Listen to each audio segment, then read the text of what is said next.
Calon Tumbal Pesugihan, Part 6, yang berusaha menembus. Dinda meletakkan barang-barang ke dalam kamarnya yang belum sepenuhnya selesai diatur. Rak buku sedang diisi oleh Dinda, sementara Rini membantunya memasang spray dan sarung bantal serta guling. Gorden di kamar itu terbuka lebar, sehingga menampilkan jendela dengan kaca jernih yang mengarah ke bagian luar rumah tersebut.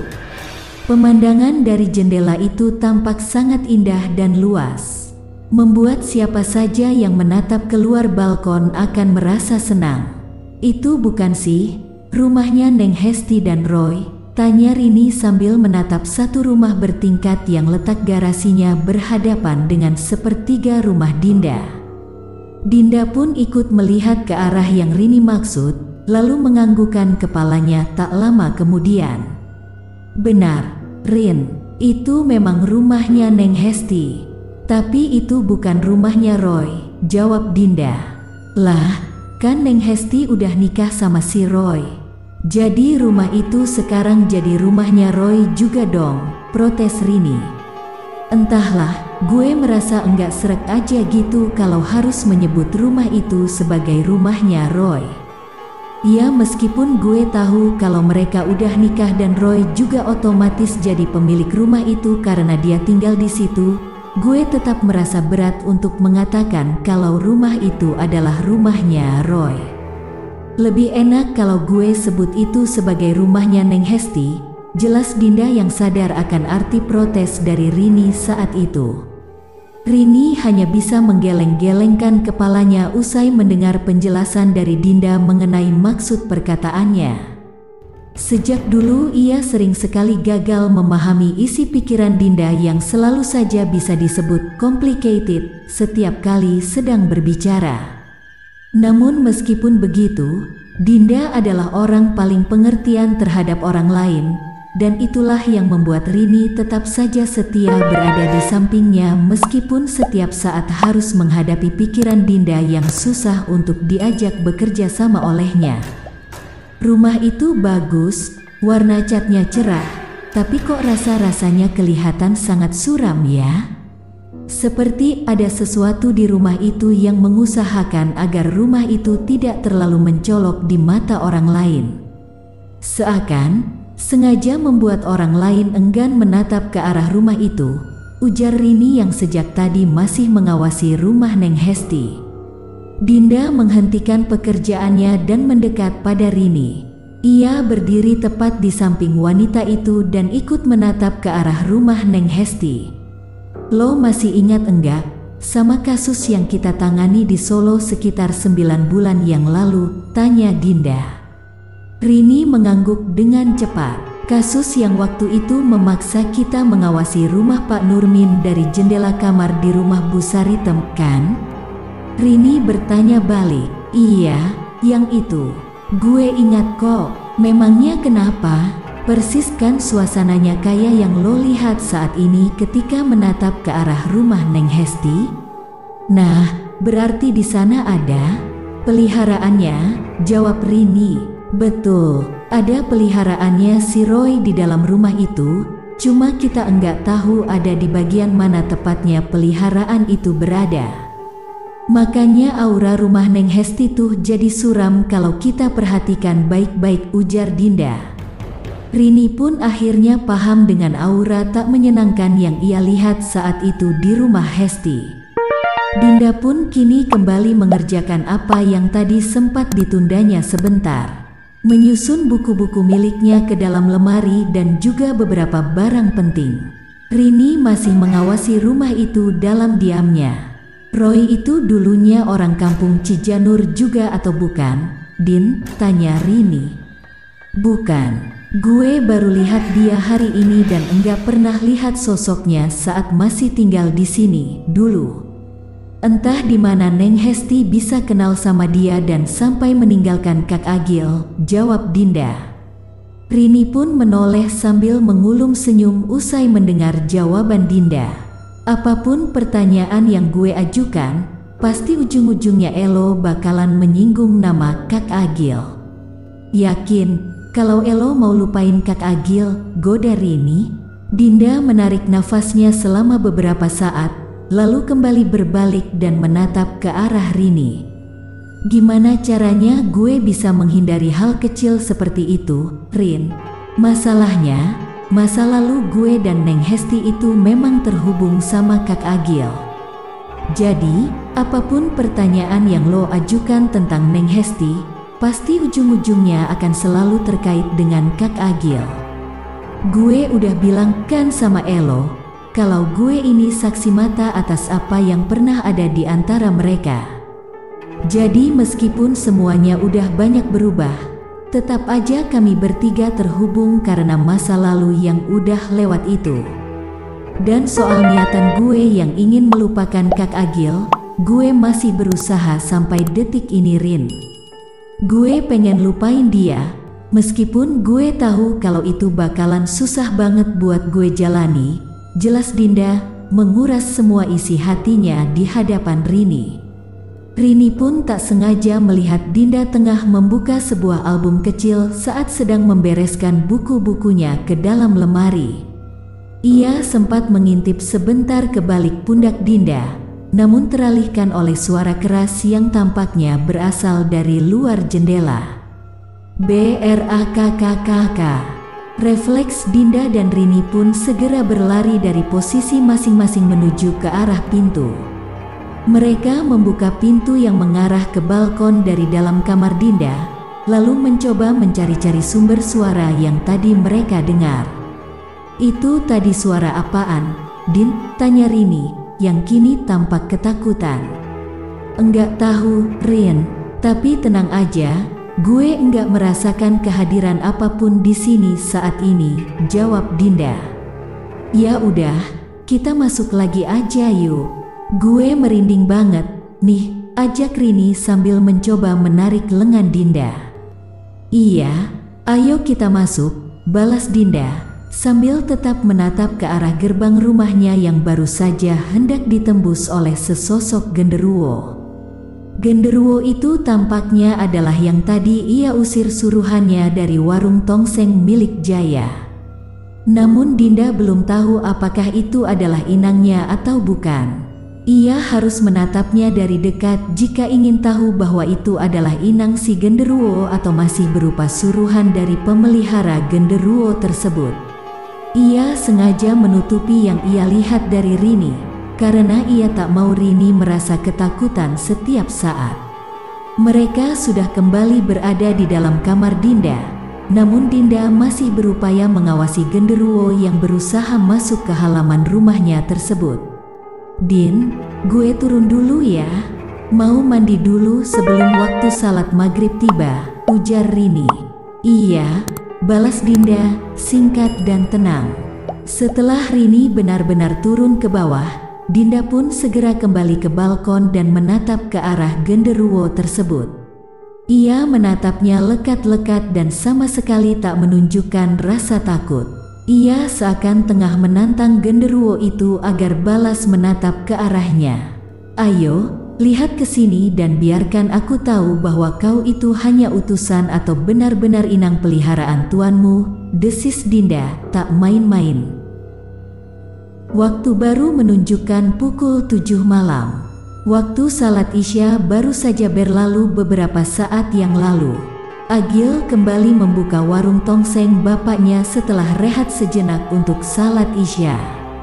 Pembeli kembali berdatangan seperti tadi siang dan sore. Banyak yang memilih untuk makan langsung di warung itu, dan banyak juga yang memilih membungkus karena ingin menikmati tongseng di rumah bersama keluarga. Denny telah beberapa kali mengisi ulang dandang berisi tongseng yang ada di warung, dengan tongseng yang dibawanya dari dapur. Mereka bertiga cukup kewalahan hari itu ketika pembeli berdatangan seperti dulu lagi. Ya Allah, Denny istirahat sebentar ya, Pak. Kaki Denny agak capek. 5 menit aja, mohon Denny, sambil duduk di sebuah bangku kecil yang ada di dapur. Iya, kamu istirahat aja dulu, biar Bapak sama Agil yang kerja di luar, jawab Jaya seraya tersenyum ke arah putranya. Denny ikut tersenyum saat melihat wajah bapaknya yang kini kembali bisa tersenyum seperti dulu.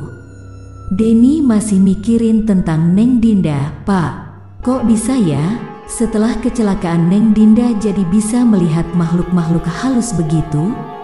Denny kayak masih enggak percaya dengan apa yang Neng Dinda bilang. Jujur Denny, bapak juga tadinya enggak percaya.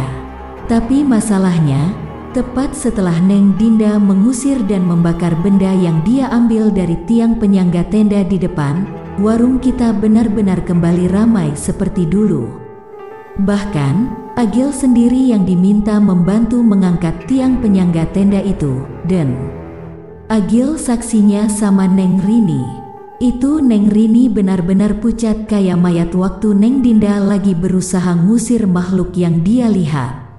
Setelah makhluk itu pergi, baru Neng Rini kelihatannya lega dan wajahnya enggak pucat lagi. Jelas Jaya masih mengingat kejadian tadi siang. Neng Dinda sendiri kelihatannya bagaimana, Pak? Takut juga atau enggak? Tanya Denny. Enggak, sama sekali enggak ada kelihatan takut kalau Neng Dinda mah. Santai aja dia, kayak lagi ngobrol sama manusia, jawab Jaya. Denny pun terlihat meringis pelan, lalu kembali menatap ke arah panci tongseng yang sedang dimasak. Jaya beranjak dari dapur menuju warung untuk membantu Agil di depan. Agil menyerahkan catatan pesanan pada bapaknya dan mulai membungkus pesanan orang yang akan dibawa pulang. "Bungkusin buat Neng Dinda dan Neng Rini ya, Gil. Siapa tahu mereka belum makan malam. Neng Dinda kan sekarang udah tinggal sendiri, enggak tinggal sama orang tuanya lagi," ujar Jaya pelan. "Iya Pak, nanti Agil bungkusin buat Neng Dinda sama Neng Rini," tanggap Agil seraya tersenyum ke arah Jaya yang sedang menakar nasi di piring. Pesanan untuk pelanggan yang makan di warung tersebut segera disajikan oleh Jaya. Sesuai dengan catatan yang dibuat oleh Agil, semua ia penuhi tanpa ada yang salah. "Mang Jaya, keripik tempenya masih ada?" Ya Allah, lupa saya ambil." "Sebentar ya, jawab Jaya, yang kemudian kembali masuk ke dalam rumahnya untuk mengambil keripik tempe. "Ada apa, Pak?" tanya Denny, yang kaget karena Jaya masuk ke dapur sambil berlari-lari. "Keripik tempe di depan habis total. Bapak lupa kasih keluar stok," jawab Jaya. Denny pun hanya bisa menggeleng-gelengkan kepalanya sambil tersenyum. Jaya kembali tiba di depan dan langsung memberikan keripik tempe yang diminta oleh pelanggan. Agil terlihat sedang menyerahkan uang kembalian ketika Jaya kembali ke sampingnya. "Stok keripik tempe di dalam udah tinggal sedikit. Nanti malam Bapak mau buat yang baru untuk dijual besok," ujar Jaya. "Nanti Agil bantuin, Pak. Sekarang Agil tinggal sebentar, ya." Agil mau antar tongseng buat Neng Dinda dan Neng Rini, pamit Agil.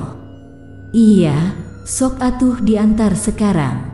Biar Neng Dinda dan Neng Rini bisa langsung makan malam," tanggap Jaya dengan wajah sumringah. Agil pun segera beranjak keluar dari warung untuk mengantarkan tongseng ke rumah Dinda. Belum seberapa jauh, ternyata Agil melihat sosok Dinda dan Rini yang baru selesai salat Isya berjamaah di masjid. Keduanya terlihat berjalan pelan menuju ke arah rumah mereka yang hanya beberapa langkah saja dari masjid. "Neng Dinda," panggil Agil. Dinda dan Rini pun langsung menoleh ketika mendengar suara seseorang yang memanggil. Agil pun mendekat ke arah mereka dengan senyumnya yang selalu sama seperti dulu bagi Dinda. Rini hanya bisa tersenyum diam-diam saat melihat bagaimana dalamnya tatapan Dinda terhadap Agil. Kak Agil, ada apa, Kak?" tanya Dinda dengan ramah saat Agil tiba di hadapannya. "Ini, Bapak minta tolong kakak buat bawain Neng Dinda sama Neng Rini tongseng. Bapak khawatir kalau kalian belum makan malam. Lagi pula, pasti kalian belum sempat masak sendiri karena baru pindahan," jawab Agil, sambil menyerahkan satu kantung plastik hitam berisi tongseng dan nasi.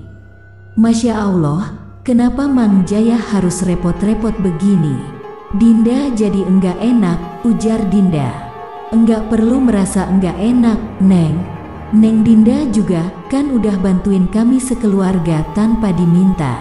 Anggap aja ini ungkapan terima kasih kami atas bantuan yang Neng Dinda lakukan tadi siang, ujar Agil. Dinda pun mengangguk.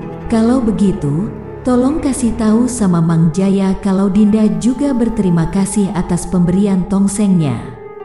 Insya Allah pasti bakalan Dinda habisin sampai tidak tersisa, ucap Dinda.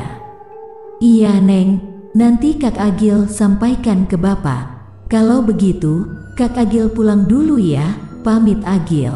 Iya Kak, balas Dinda. Bertepatan dengan berbaliknya Agil yang akan segera menuju ke warung tongseng milik bapaknya, terlihatlah mobil milik Roy yang sepertinya baru akan pulang ke rumah bersama Hesti. Saat mobil mereka melewati warung tongseng milik Jaya yang terlihat sangat ramai oleh pembeli malam itu, kedua mata Roy jelas langsung terbelalak dan menunjukkan ekspresi kaget yang luar biasa. Roy segera menginjak gas mobilnya dalam-dalam hingga membuat Hesti merasa begitu terkejut.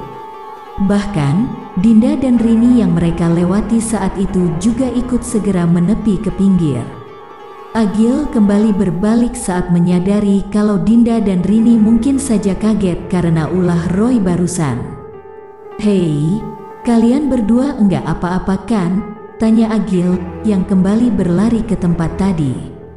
Iya Kak Agil, alhamdulillah kita berdua enggak apa-apa kok, jawab Dinda yang masih memeluk erat Rini.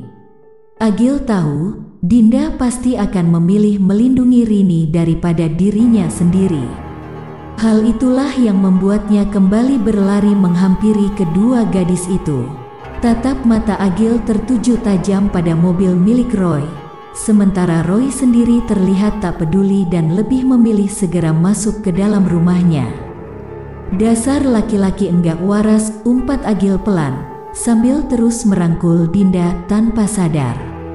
Rini jelas menyadari rangkulan itu, sementara Dinda hanya berusaha menenangkan dirinya yang langsung teringat dengan kecelakaan mobil yang ia alami bersama kedua orang tuanya 7 tahun yang lalu. Ya udah, sekarang Neng Dinda masuk ke dalam ya sama Neng Rini. Enggak aman di luar malam-malam begini, saran Agil. Iya, Kak, Dinda sama Rini masuk dulu ya, Kak, pamit Dinda. Agil hanya mengangguk dan tersenyum ke arah Dinda. Setelah Dinda benar-benar masuk ke dalam rumah, Agil kembali menatap penuh kemarahan ke arah mobil milik Roy. Keterlaluan. Bersambung. Makin menarik dan penasaran dengan cerita selanjutnya kan? Terus pantengin channel Asal Gawe. Jangan lupa like, komen, subscribe, dan bagikan, serta tonton video lainnya. Salam sehat dan sukses untuk semua.